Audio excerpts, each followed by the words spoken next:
Welcome to Telugu focus TV. నేను మీ శ్రీనివాస్ రెడ్డి.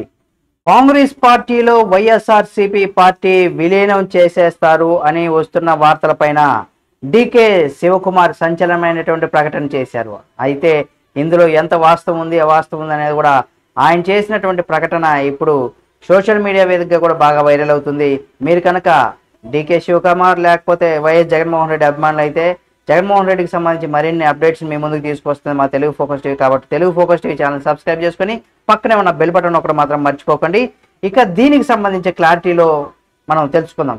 ఆంధ్రప్రదేశ్లో అధికారం కోల్పోయినటువంటి వైఎస్ఆర్ కాంగ్రెస్ పార్టీ అధినేత మాజీ సీఎం అయినటువంటి జగన్మోహన్ రెడ్డి గారు ఆయన రాయబారులతో నడుస్తున్నారు. అంటే ఇక్కడ రాయబారాలు కూడా నడుపుతున్నట్టుగా వస్తున్న ప్రచారం. అయితే ఎవరితో? కర్ణాటక ఉప ముఖ్యమంత్రి అయినటువంటి డికే శివకుమార్ గారితో రాయబారం నడుపుతున్నారు అనే దానికి సంబంధించి డికే శివకుమార్ గారు కూడా కొంత ఆగ్రహాన్ని వ్యక్తం చేశారు. ఇటువంటి వార్తలకు సంబంధించి కొంతమంది వెధవలు అంటూ కూడా తీవ్రంగా వ్యాఖ్యలు చేశారు. అలాంటి అసత్య ప్రచారాలు నమ్మవద్దనేసి కూడా ఆయన సూచించారు. ఏపీలో అసెంబ్లీ ఎన్నికల్లో వైఎస్ఆర్సీపీ ఘోర పరాభవం ఎదుర్కొన్న సంగతి మనకు తెలిసిందే. అయితే 175 ఎమ్మెల్యే స్థానాలకు కేవలం 11 మాత్రమే గెలవడంతో ఆ పార్టీ అధినేత వైఎస్ జగన్మోహన్ రెడ్డి తీవ్ర దిగ్భ్రాంతికి కూడా గురయ్యారనే విషయం తెలిసిందే. ఎన్నికల ఫలితాలు వెలువడిన అనంతరం సొంత నియోజకవర్గం పులివెందుల్లో కూడా పర్యటించారు ఆయన. అనంతరం బెంగళూరులో పర్యటించారని, ఆ పర్యటనలో ఉన్న సమయంలో వైఎస్ జగన్ కర్ణాటక ఉప ముఖ్యమంత్రి అయినటువంటి కాంగ్రెస్ పార్టీ ట్రబుల్ షూటర్గా ఉన్నటువంటి డికే శివకుమార్తో సమావేశమయ్యారని కూడా వార్తలు గుప్పుమనిపించాయి. ఇవి గత వారం 10 రోజులుగా ఈ వార్తలు అయితే చాలా వేగంగా సోషల్ మీడియాలో అయితే వ్యాప్తి చెందుతున్నాయి.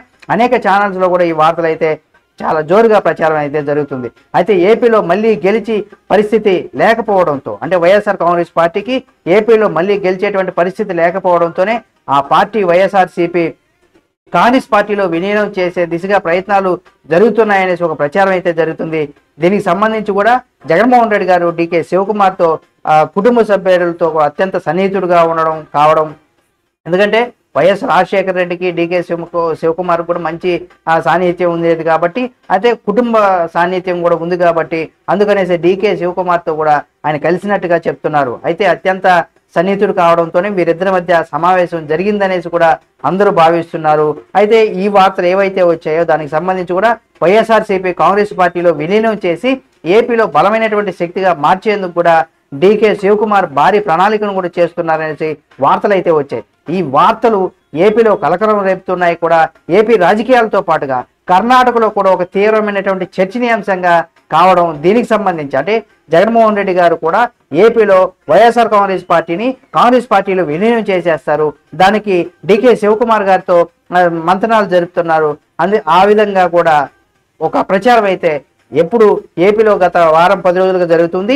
ఇప్పుడు ఆ వార్తలు కర్ణాటకలో కూడా దానికి సంబంధించి కొంత ప్రచారం జరగడంతో దీనిపైన డికే శివకుమార్ గారు కూడా స్పందించారు. ఆయన ఎక్స్ వేదికగా కూడా డికే శివకుమార్ గారు ఒక పోస్ట్ అయితే పెట్టారు. నేను ఆంధ్రప్రదేశ్లో మాజీ ముఖ్యమంత్రి వైఎస్ జగన్మోహన్ రెడ్డిని కలిశానని కొంతమంది వెధవలు దుష్ప్రచారం చేస్తున్నారు, తప్పుడు ఫోటోలు సృష్టించారు. నేను జగన్ను ఏనాడు కూడా కలవలేదు, ఆ వార్తల్లో ఎవరు నమ్మవద్దనేసి కూడా ఆయన ట్వీట్ చేశారు. దీంతో ఒక వెబ్ పత్రికను ప్రచురించిన వార్తకు సంబంధించి ఫోటోను కూడా ఆయన జత చేశారనమాట. కాబట్టి తాజాగా ఇటువంటి పరిణామాలతో కాంగ్రెస్ పార్టీలో వైఎస్ఆర్ కాంగ్రెస్ పార్టీ విలీనం అనే వార్తలు ఏవైతే వస్తున్నాయో దానికి అడ్డుకట్ట పడింది. డికే శివకుమార్ గారు ప్రకటనతో జగన్ ఆయన కలవలేదనేది కూడా చాలా స్పష్టంగా తెలుస్తుంది.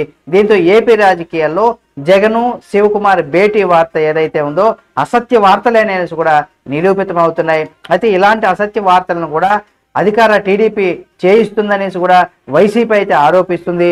ఎన్నికల సమయంలో ఇలాంటి అసత్య ప్రచారాలు ఎన్నో చేశారని కూడా గుర్తు చేశారు. అయితే ఎవరు అసత్య ప్రచారాలు చేశారు, ఎవరు ప్రజలను మోసం చేశారు అనేది కూడా, ప్రజలు ఎవరికి మోసం చేసే వ్యక్తులు ఎవరు, న్యాయంగా అంటే ఉన్నది ఉన్నట్టుగా చెప్పే వ్యక్తులు ఎవరనేది కూడా ప్రజా పాలనలో ఏ విధంగా ఉండేదనేది కూడా ప్రజలందరూ గుర్తించారు.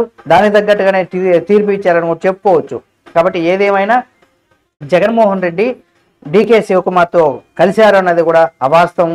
ఆ తర్వాత వైఎస్ఆర్ కాంగ్రెస్ పార్టీలో విలీనం చేస్తారని వస్తున్నటువంటి వార్తల్లో కూడా ఎలాంటి నిజం లేదనేది కూడా చాలా క్లియర్గా ఈ వీడియో చూస్తే మనకు అర్థమైపోతుంది. డికే శివకుమార్ చేసినటువంటి సోషల్ మీడియా పోస్ట్, అదే ట్వీట్ ఏదైతే ఉందో, ఎక్స్ వేదికగా చేసినటువంటి ట్వీట్ ఏదైతే ఉందో దాంతో ఈ వార్తలకు బ్రేక్ పెరిగిందని చెప్పుకోవచ్చు. ఈ వీడియో మీకు నచ్చితే లైక్ చేయండి. జగన్మోహన్ రెడ్డి గారికి సంబంధించి మరిన్ని వార్తలు కూడా ఎప్పటికప్పుడు మీ ముందుకు తీసుకొస్తుంది మా తెలుగు ఫోకస్ టీవీ. మీరు కనుక జగన్మోహన్ రెడ్డి అభిమానులు అనేట్లయితే తప్పనిసరిగా మన Telugu focus TV channel subscribe చేసుకుని పక్కనే ఉన్న బెల్ బటన్ నొక్కడం మాత్రం మర్చిపోకండి.